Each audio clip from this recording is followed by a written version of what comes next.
Every football club has a home, but only a few homes are as iconic, as legendary, and as deeply connected to the game as Old Trafford, the theatre of dreams. Today we'll take you on a journey through the history of Manchester United's world-famous stadium, from its grand opening in 1910 through destruction in World War II to becoming the largest club stadium in England. This is the story of Old Trafford. Before Old Trafford, Manchester United played at Bank Street, a ground that was modest and run down.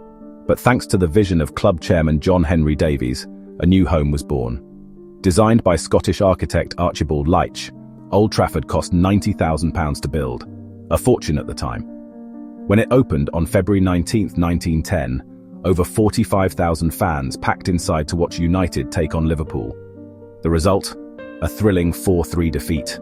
But the stage had been set. United had a home worthy of its ambition. As the decades passed, Old Trafford grew in stature, but tragedy struck during World War II. In March 1941, German bombs rained down on Manchester. Old Trafford was hit hard.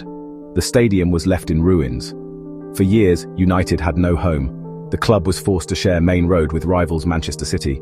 But even in those dark times, the dream of returning to Old Trafford never died. In 1949, Old Trafford reopened after a long and difficult rebuild, with support from the War Damage Commission. It was a symbol of resilience. Manchester United were back where they belonged. Under Sir Matt Busby, Old Trafford became the stage for one of football's greatest stories, the rise of the Busby Babes. The stadium witnessed youthful brilliance, heartbreak with the Munich disaster, and the eventual triumph of winning the European Cup in 1968. Old Trafford wasn't just a ground, it was where legends were born. Through the 70s and 80s, Old Trafford continued to evolve.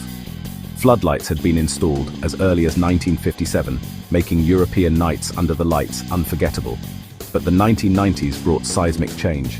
Following the Taylor report after the Hillsborough disaster, Old Trafford was converted into an all-seater stadium.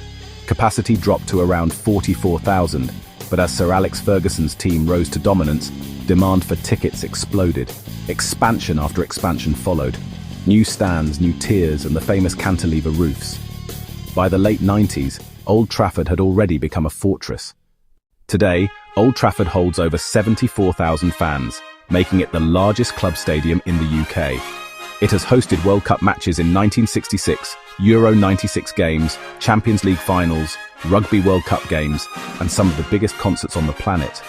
But more importantly, it has been the backdrop to moments that United fans will never forget.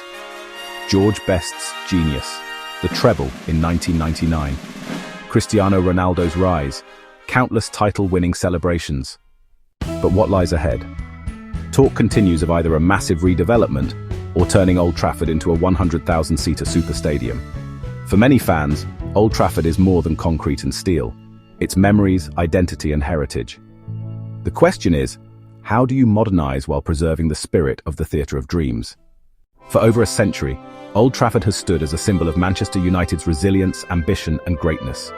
From destruction in wartime to nights of glory in Europe, it has truly lived up to its name, the theatre of dreams. And no matter what the future brings, Old Trafford will forever remain the heart of Manchester United. If you enjoyed this journey through the history of Old Trafford, hit that like button. Subscribe for more Manchester United history and fan content, and let us know in the comments, what's your favourite Old Trafford memory?